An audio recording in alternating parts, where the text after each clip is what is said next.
Good morning. I'm Vince Lancy, and today's market rundown we will talk about, well, Larry Fink. In premium, we have an excellent FX report by Credit Agricole with a nice little section on the drivers behind gold. And they've been really on top of their gold game lately. Anyway, and then we will look at the news. But first, let's check prices. The dollar is up 27. Right away, I'm just going to tell you the dollar's up 27 and gold is up. 10-year bond yield is up 3 basis points at 422. S&P 500 is down 5 handles at 52.46. The VIX is steady to slightly firmer at 13.04. Gold is up $13 at 2207.73. Silver is, surprise, down 12 cents at 24.48. Told you. Sorry, I just had to do that. Copper is down 48 basis points at 397. Bitcoin is up 1242 at 70.716. Ethereum is 3578, up over 2% actually. Platinum and palladium are both up. Palladium is up over 1% at 1001, and platinum is at 899, up $5.87. Oil is up 76 cents again, and natural gas is down a penny at 158. Grains are mixed with only soybeans down. You can see those on your screen right there. Okay, just look at those prices for a second. What's going on? Well, some of it's noise, right? There's always noise involved. Some of it's getting ready for the next data. And there's not a lot of data today. But this is gold going up with the dollar. Now, if gold's going up with the dollar, you look at bonds. Are bonds stronger or weaker? Bonds are weaker, then that's people selling bonds, putting their money in cash, and putting a little bit in gold in aggregate. And that's what you see during a financial crisis, right? You see that in Europe when there's a problem with, say, a euro problem, right? You see it in the US with a domestic banking problem or a debt awareness problem or a spending problem or a government shutdown problem. Those are the things that correlate with that triad moving there. So I don't know if that's happening, but that's symptomatic of it. With oil up as well, it could be just inflation fears. It really could be. The dollar would be stronger during inflation fears initially because the Fed might tighten to react to it. It's kind of disconnected a little bit at the moment, but we'll see. One thing I will say though is gold is now being bought during US hours, right? So it's not bought in Asia, at least lately, right? And it's bought in late Europe or mid Europe, which means people are anticipating buying in the US. The whole thing is getting kind of the whole world is flip-flopping a little bit. All right, so Larry Fink. Okay. Where is that? All right. I woke up today and I think, what's the expression? I chose violence. Here's the Gold Fix homepage, and King Dollar gets cash traded. That's getting some views as well on Zero Hedge. India's love for gold has done little for its economy and investors. That's BlackRock's Larry Fink talking. We're going to talk about that presently. Okay. India's love for gold has done little for its economy and investors. Good morning. I'd like to address the Indian community of potential investors, as well as Americans who see these. Larry Fink the other day had an interview on CNBC about India and its capital markets. He was extolling the virtues of American capital markets and saying that India's propensity to save in assets like gold were hindering its economic growth. Now, there are merits to this concept. The U.S. capital market has been a great thing in helping leverage innovation and ingenuity towards economic growth and progress for all of humanity. But all things can get overdone, especially when capital doesn't get allocated based on merit. And upon being overdone, abused capital markets, like anything not taken in moderation, cause great strife for those of us not in the cadre of elitists who carry politicians like loose change in their pockets, and certainly not the way they were framed by Mr. Fink. Let's be clear about what he was doing. He was marketing on at CNBC to Indians to open up India to more Western financialization and his own products. That in of itself is not a bad thing. but he's doing it at a time when the U.S. way of doing things, specifically the leverage and financialization, which he surreptitiously marketed to listeners as, quote, the multiplier effect, is unwinding in the West and leaving destroyed bridges, both domestically and European, in its wake.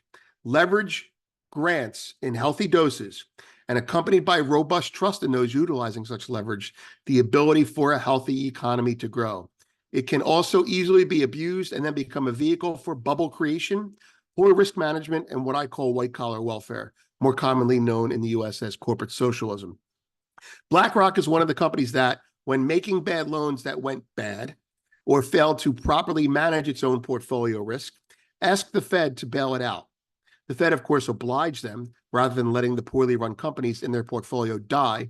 They vacuumed up the losing trades represented in the form of bonds and ETF portfolios at exorbitant values, including shares that BlackRock held, including BlackRock, actually executed by BlackRock. All right.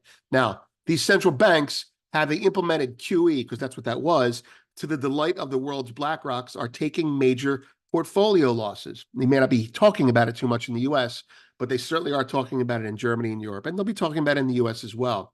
Those losses are going to suck money from infrastructure development and social safety nets. This is key for you, the human being who's not the CEO of BlackRock. Those losses are going to suck money from infrastructure development and social safety nets at a time when we cannot afford to cut back on either and are, in fact, expanding them. Infrastructure is being expanded to build America back, whatever you want to call it, right? The social safety net is being taxed, is being strained by immigrants and a growing cohort of retirees, which means, if you can't cut back on them, which means more printing, which means more inflation, which means more crime, more poverty, and lowered standards of living, all to bail out the BlackRocks of the world, who are now moving on to the next town, from the US to the town of India, to sell their products. So when a man like Larry Fink tells you a pet rock hurts capital markets by just sitting there, when people like he were at ground zero for the greatest wealth confiscation in a generation, you know who you're dealing with. You're dealing with a salesman who is a capitalist when he makes money and a socialist when he loses it. A man who's desperate to sell more product to an opening market, as the one he has operated in for decades, is now literally crumbling under his multiplier effect. Gold, finally, is a barometer of trust in the people running things. And from where we sit, that trust is starting to run low. All the sales pitches in the world will not make you come back. Make them earn your trust. Okay, so there's the story. India's love for gold has done little for its economy. You can read that on CNBC, or we have an attenuated version of that here. Moving on. The news. Janet Yellen warned in Wednesday's speech that China's surplus of clean energy products is depressing prices in global markets and squeezing U.S. green manufacturing. Oh no, China's being capitalist. Sorry. A top Federal Reserve official said disappointing inflation data means the U.S. central bank data should push back the timing of cutting interest rates from their current 23-year high. I wonder if this whole Powell getting dovish was really like something to make him look not political, and then he can slowly pull the rug out on rate cuts as data comes in. That's what I think is going on. Well, I can't prove that. The Biden administration has warned of a lengthy disruption to one of the U.S.'s busiest ports. You know what that's all about. And I'm going to say this. Normally, insurers would take a hit from that, and they may still take a hit. But if the federal government says they're going to help people out, what they're doing is they're pre-bailing out the insurance companies. And you're probably going to see that, so it doesn't become a headline crisis for insurers. You're going to see that because it's an election year and he can't afford to have any more fires expand so that he can't put them out quickly.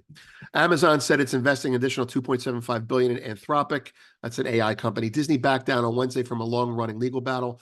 Money talks, bullshit walks.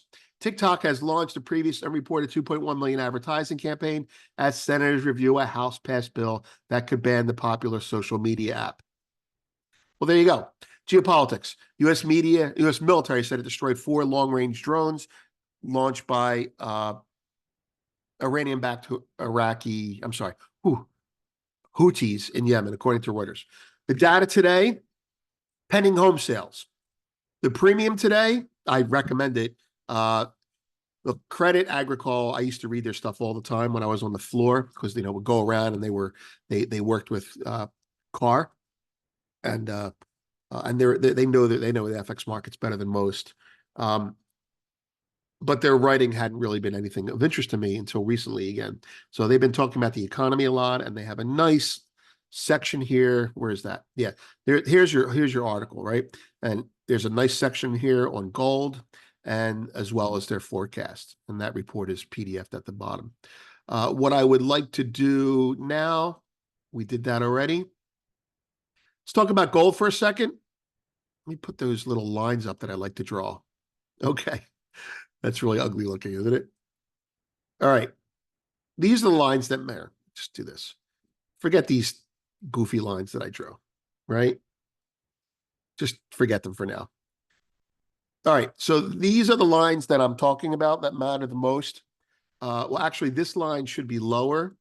I don't know why I moved that. Oh, I know why, because never mind. I was doing some art. Okay. This was the trading range, and what I had assumed, and I was right about, but I was not right about how aggressive they were. That there was an American buyer in here. I thought they were waiting for pullbacks, and apparently they're not. So we're above here. I was going to come in today and say, above this line, you're bullish. Below that line, you're bearish. Bearish because you think the market has a good chance of retracing back to the middle of this range or lower, right? If you're bearish. And bullish because above this wick is pretty much done. That means we're above 2,200. That means once we get above the teens, 2215, there will be really nothing to hold it back. See this here? That's option related. See that top? I mean, I'm not saying it's not government stepping in related, but I'm saying it's option related. When you break the teens, gold can, it's escape velocity. Look at what's going on. Aspects of this market are telling you that people are worried about either government problems or the reaction to government problems, which should be more printing. Anyway, I'm Vince. Have a great day. Catch you later.